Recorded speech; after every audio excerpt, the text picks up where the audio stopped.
How much is Jesus? You gonna always see me smiling. I'm gonna show you what real restoration looks like.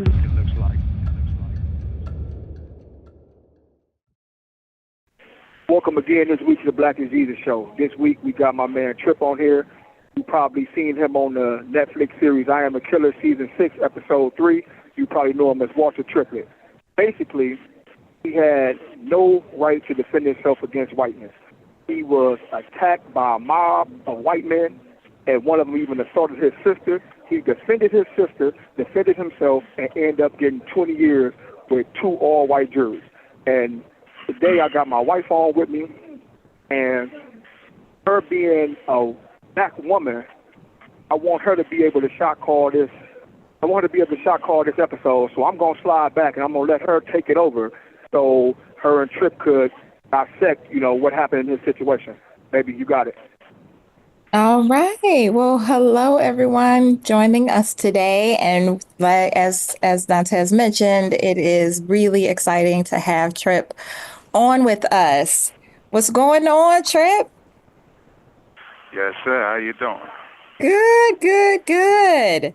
All right, so folks who don't know, Trip and Dontez, aka BlaCc Jesus, are in the same prison together.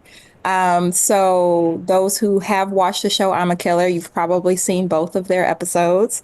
Very different circumstances, very different cases, and yet they are close comrades in the prison. They get to be on the debate team together and Jadala together. And our friends. And so it is a beauty, I can say, as the wife of Dontez, it's a beauty to have a friend like Trip in his life who gives him such sage wisdom and advice. I think they get to do that for each other. So really grateful to have you on the show today. Yeah, thank you. I'm grateful for being on the show today. Yes, sir. Okay, so let's get into it. So your episode,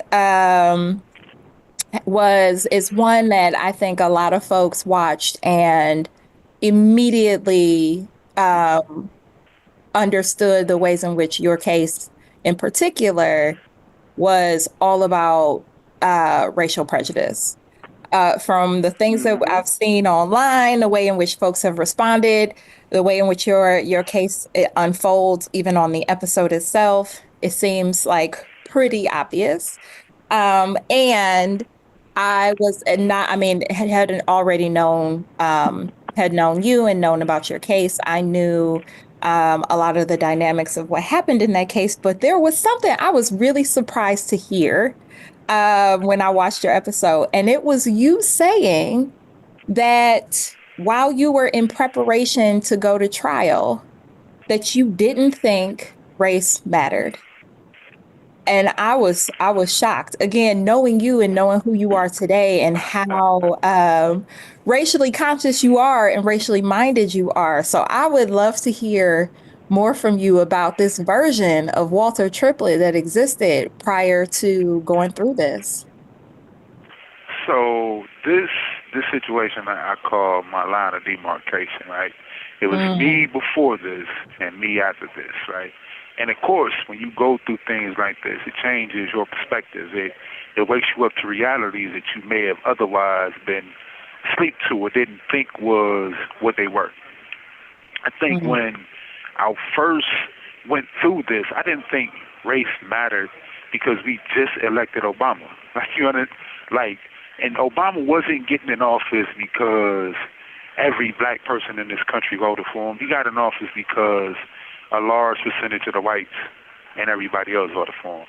So with his election, I didn't think that race, I thought like everybody else, that this is now post-racial America, that we have overcome in the name, in the words of MLK and the civil rights leaders at that time. We shall overcome. I thought we did overcome. So I didn't think race would play the part that it did in my situation. I thought that anybody would hear what happened and see it for what it was, self-defense, and just, turn me loose. Yeah. And so now knowing who you are today, again, so clear and grounded and racially conscious, like, can you say a little bit more about what this experience had on you and the way in which it has shifted you and helped to like shape you into who you are? So this situation, one, it woke me up to the reality of this country, right? Race matters. Race has always mattered in this country, and things things are always going to be seen through the prism of your color. So I can do the exact same thing that a white person can do, and it's going to be viewed differently, and not just from white people. You know, it's going to be viewed differently from black people also. It's going to be taken differently. It's going to be heard differently. You know, the body that I'm in, the skin that I'm in, is itself a weapon. Like my body is seen as a weapon. My skin is seen as a weapon. So in this country, you can be doing normal shit, normal things, you know what I mean? And they are now capital offenses. Like, you know, stealing as a black person can be a capital offense. Sleeping as a black person is a capital offense. Walking, talking, chewing, you know, is a capital offense because your skin itself is threatening. Yeah. You know what I mean? And I didn't make it this way. And I'm not exaggerating these things. You only gotta, you can see it for yourself. You can go down the list of black people doing innocuous shit and end up dead for it. And no one's responsible because it's understandable. You understand? So it shifted how my understanding of the world I was in. It woke me up. I lost my rose-colored glasses that day. Yeah. So did you think you was gonna get off on some kind of like stand your law kind of ground? I thought that I was gonna go home. I thought that I was gonna get off with, yeah, we understand, go home. I didn't, you know, the law was obviously in my favor. Like when you just read the letter of the law, of course, you know, the law says I should have went home, you know. But that's not the law. It's not applied to me. You got the skin that you got. Right. Exactly. And one thing I learned throughout this experience, right? So there's no such thing as self-defense of black bodies against white violence. Like none. I don't care what a white person is doing to you. You are not justified in using any amount of force. You know, you're not justified in using violence against their violence. And if you don't believe me, you can go through the historical record. You're going to rarely find a case of a black person getting off on self-defense against white violence. I can even tell you examples of some teenage boys. Their mother was being raped by a white man, like literally. They came in, stopped her from being raped, and they killed the man. And for that, they went to death row. You understand? They got off of death row, but they still like end up doing like crazy amounts of time for this. Yeah. But they went to death row for stopping a rapist from raping their mother. Yeah. And they were sentenced to death for that. And these are children. These are like 16, 17-year-olds. These are children. And they were given the death penalty. Right. So there's never been a such thing as self-defense of black bodies against white violence in this country. Yes, that is absolutely true. And then in this country, we're not short of the many, many, many cases that have proven that to be true. And the ways in which a whole lot of folks are currently incarcerated because of prejudice, judges, lawyers, witnesses, etc.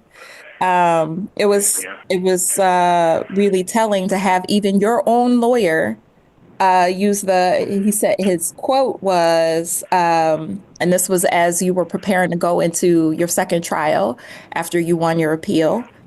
And there was like some notion of like, oh, we won an appeal. This is a good thing. But by his own account, he said, be very careful trusting the system. And so this is a black lawyer, right? Who is like, I got a sense that this might not go the way we want it to go. And so to Yes, even yes. know like our legal defense is it's still like, yeah, nah, like I work in the system and I'm doing what I can, but I know it's trash. Well, no, they told me, plenty of people asked me why I didn't take a deal. Like, why didn't you cop out? Mm. Say, listen, man, I will never say what I did was wrong, right? I would never be on any stage and say protecting my sister, protecting my family, protecting my women is wrong. Yeah. And I'm going to stand on it. Like, I could have been facing the death penalty, and we were going to trial. You could have been like, you're facing the death penalty, but we'll give you probation. Like, let's go. I'm not, no, let's go. Y'all going, let's go. Because Wow. I'm not standing on any stage and saying that the value of this woman's life. I'm not going to diminish the value of this woman's life at all. I'm not going to say like, no, I was wrong for protecting that. No. I don't care what she means to you. She means the world to me. What are we talking about? I'm standing on that. Like, what are we talking about? I'm not ever going to diminish the value of my sister's life. Yeah. And you should.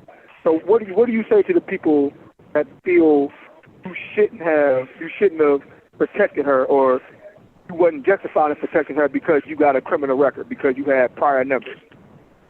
I don't feel anything for them. They're entitled to opinion. I don't care. Their opinion don't change my opinion. So you can have at it. I don't care what they say, how they say it, how loudly they say it. I don't care how they feel. I care about what they do. Right? I don't care how you feel about me. I care about what you do to me. Don't think you're going to do anything to me and mine. That's it. Like, you're entitled to feel how you feel. Say what you want. Don't say anything to me. Right? You're not entitled to say it to me, but you're entitled to say whatever you want. Feel how you want to feel. You shouldn't have did that. Yeah, all right. Don't do what you want though. You're not going to do anything to me. Then you're going to meet my force with your force, and we'll see who comes out on the other end of that one. And I know in the episode, hold on, Dontez, because I was thinking about the fact that like in this episode, you did make it very clear what you're saying now, that you don't feel a particular kind of guilt around this because you know that you were validated in protecting your sister in the same way that one punch was the end of this man's life, who's no longer here, which you did say you certainly wish he were still here in the same way that you wish you weren't incarcerated. Right. But then the same way that one punch was the end of that man's life, one punch could have been the end of your sister's life. Exactly. And so the kind of calculations that you had to make in that split second of a moment, when there are two men surrounding your sister and you have very clearly seen one of them take a swing at her, like the what you did in that moment felt absolutely justified. So, right, and this is the I'm gonna say this, right. And so in America, there's two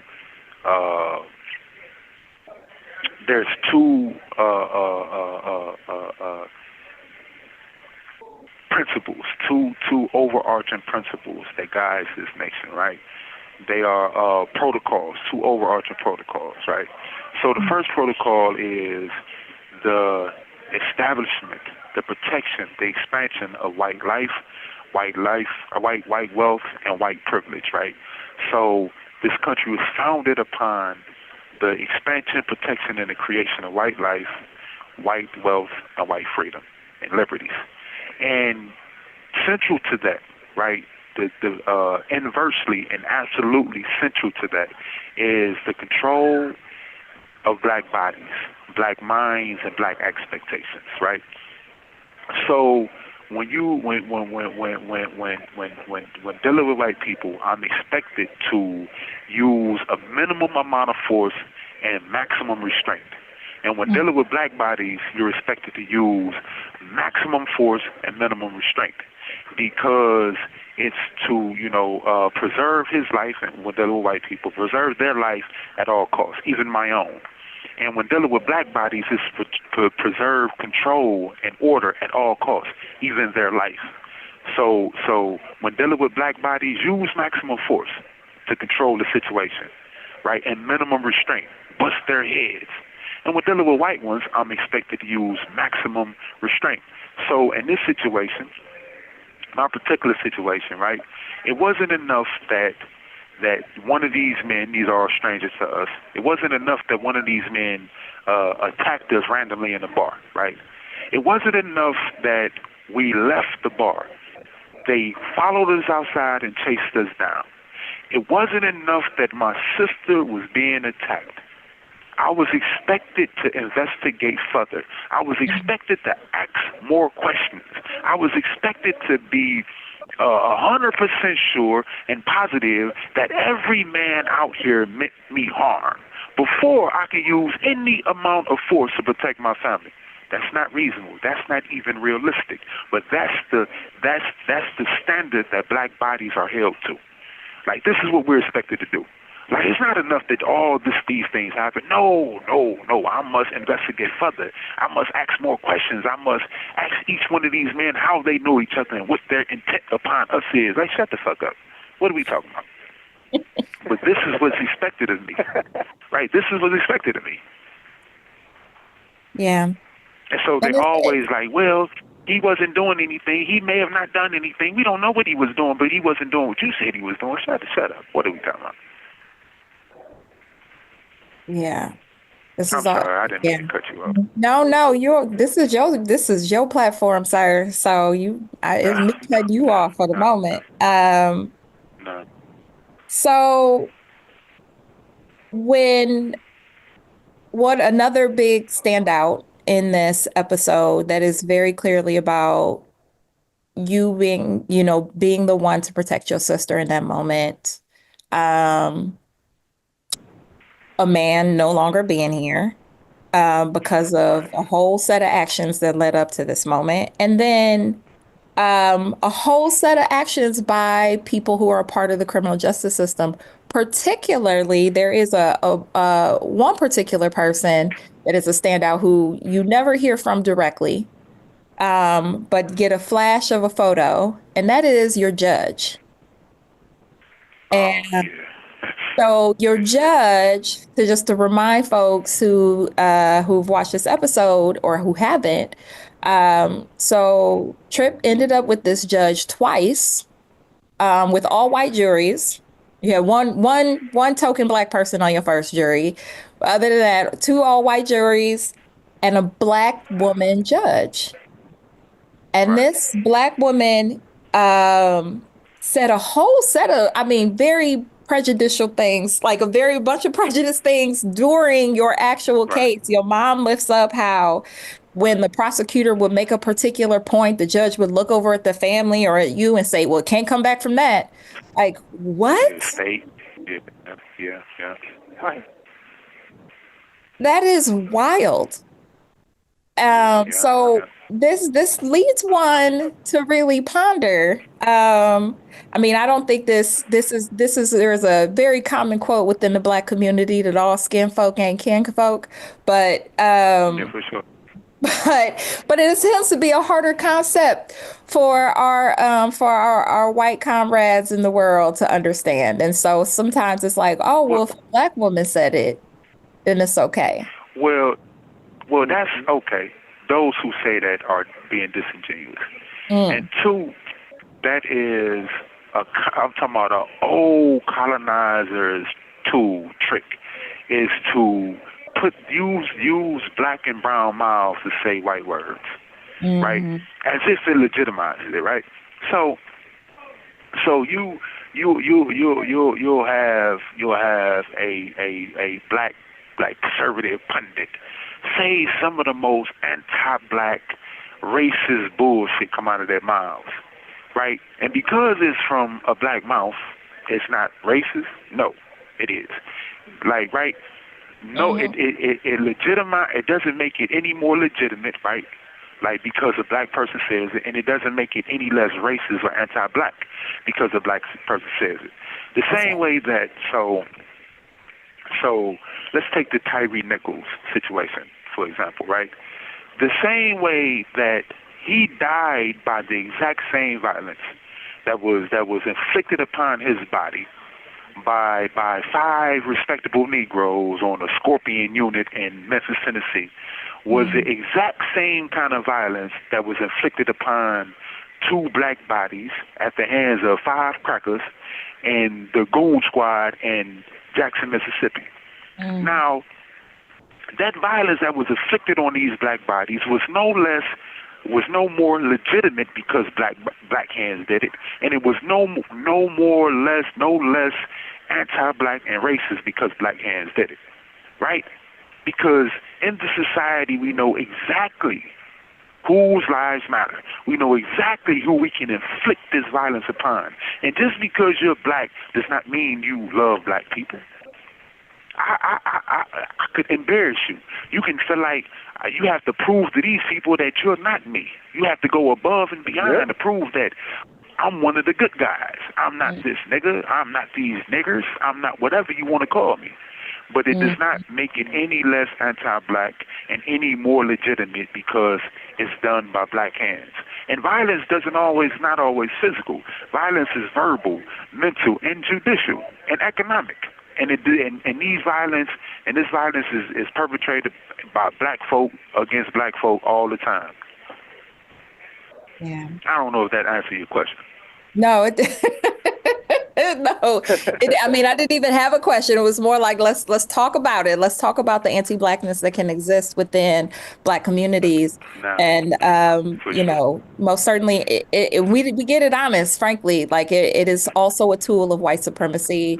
The fact that there were hierarchies created during the enslavement of our people so that you have a little bit more fringe privileges than others, fringe benefits than others, based on things like colorism and favoritism and tokenism. So it's real. This is a colonizer.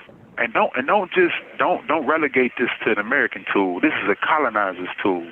And it wasn't only done to us. The same thing was done on the Indian subcontinent. The same thing was done in the Philippines. The same thing was done in Vietnam. The same thing is done in Australia and Canada today.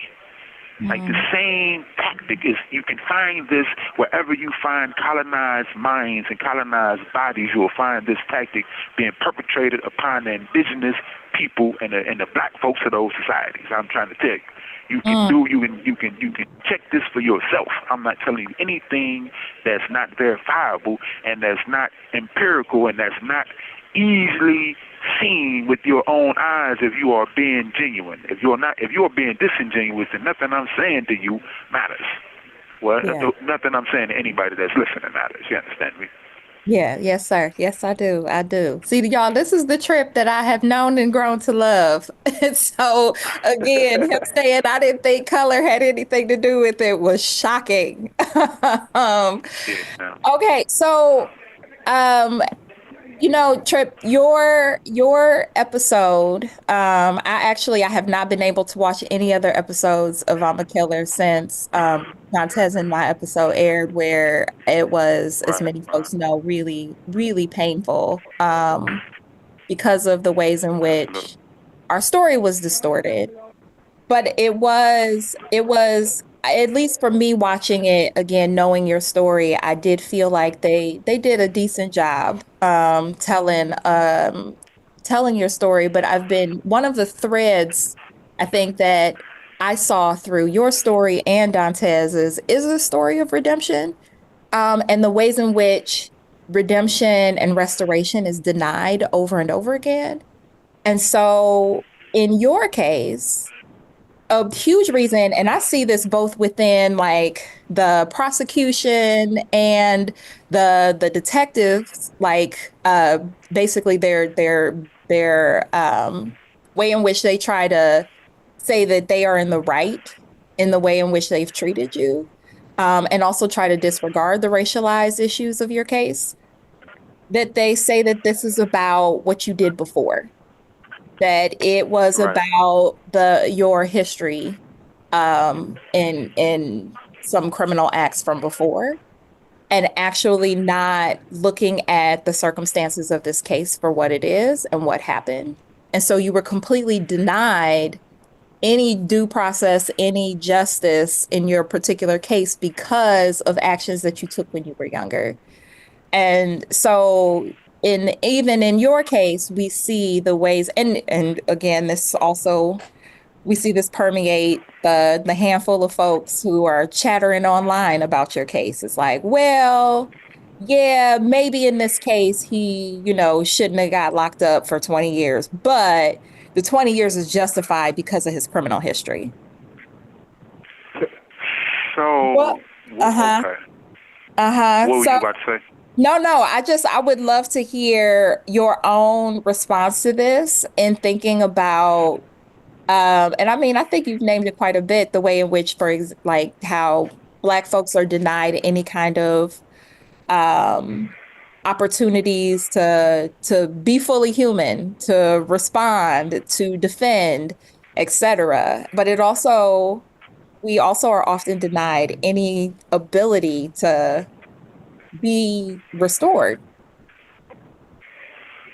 So, okay, here we are. Another a justification for what's done to you is always used by how they label you, right? So they label you savage, they label you felon, they label you anything, and it in itself is a justification for the most inhumane things, right? So of course they're gonna use these things to justify. I've been criminalized way before I was a criminal. But once criminalized, that gives justification to anything that's done to me. Now, I'm not innocent in all this. I was a criminal, and I wasn't a very good one, and maybe I was a good one. I don't know. I was a criminal, no doubt, right? But, what did you my have past... 1 minute remaining. Want me to finish talking about, about my criminal past? I mean, or whichever lane you were going down with that, like how you wanted to respond to the notion that people don't allow you to be restored, and that they want to add, they basically want to continue to keep track of all of the things that you've done, regardless of who you've become. So yeah, so of course, but that particular incident, right? My past had nothing to do with these men randomly attacking one of us in a bar. My past had nothing to do with these men following us out and chasing us down outside. My past had nothing to do with these men attacking my family. My past only had something to do with, one, the way I was treated and how I was supposed to respond. So they're saying since I had a past, then I wasn't allowed to protect my family or myself. And what about my sister? She doesn't have a past. Does she have any right to be protected, right? So it's ridiculous on his face. It's ridiculous on his face. Now, when it comes to my judge being a serial killer, yes, right? She takes pleasure. No, because you can kill people in multiple ways. Yeah. Like some people that maniac that was in Cleveland that killed those 11 sisters, who no one looked for, by the way. No one looked for until they found them. You understand? Imagine a white woman being missing, 11 white women in the same area come up missing, and no one looks for you. But that's another thing, right? It tells you about the value of Black lives. Right, he killed these sisters, strangling them. She strangled us with time. She killed us with the suffocation of time.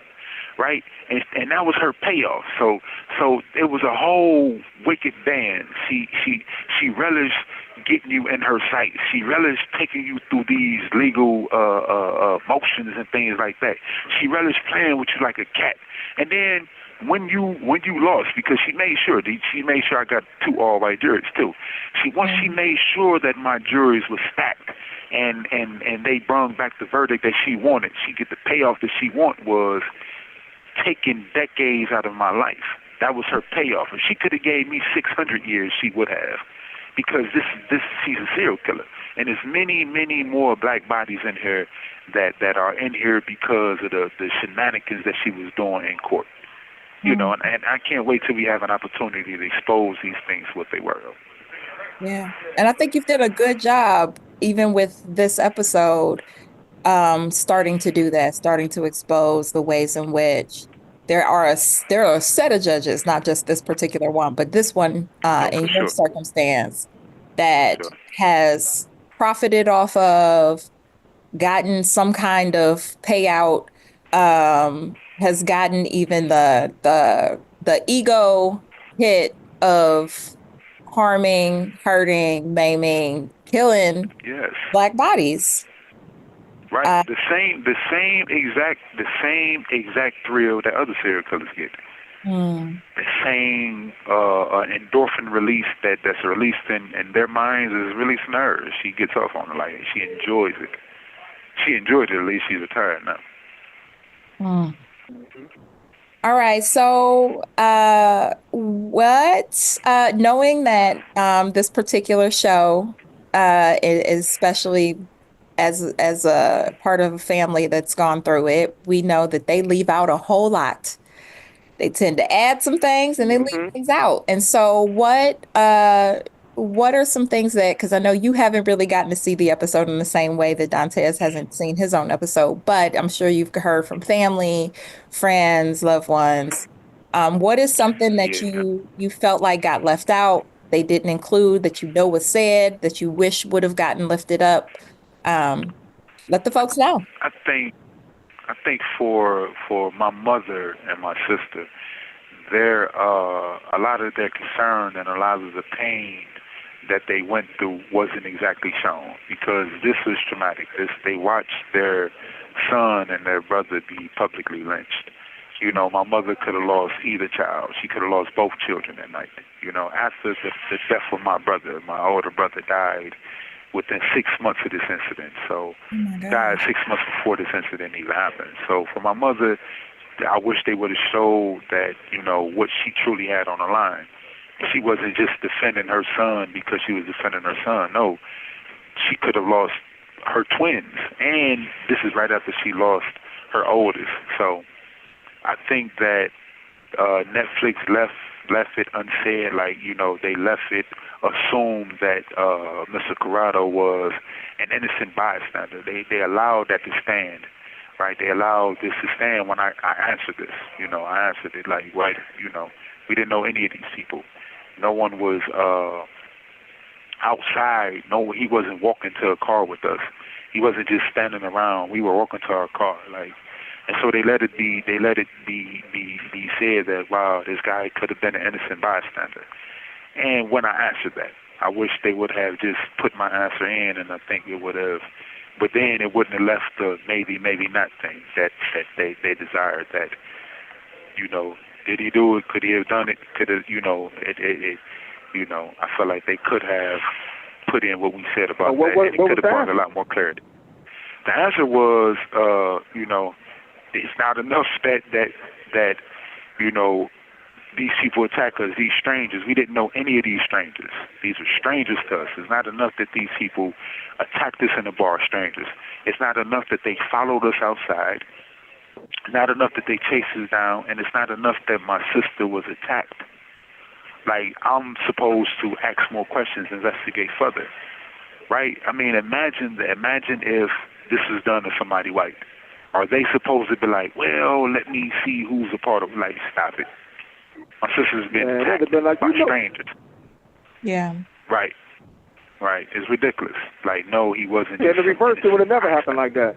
I mean, if your name was Daniel Penny and you was, if you was Daniel Penny and you was white and you was just choking out, somebody on the subway station because you said they was making threats to just random people, you allowed to choke them, kill them. They're gonna raise up $1 million for your bail and your defense, and you're gonna become a superstar on Fox News. Superstar. And listen, this is another thing. This is another thing that the media did the first time that I felt like Netflix did also. They minimized the attack on my sister, right? That was central to me, right? This is the central thing to my actions. This is central to my actions.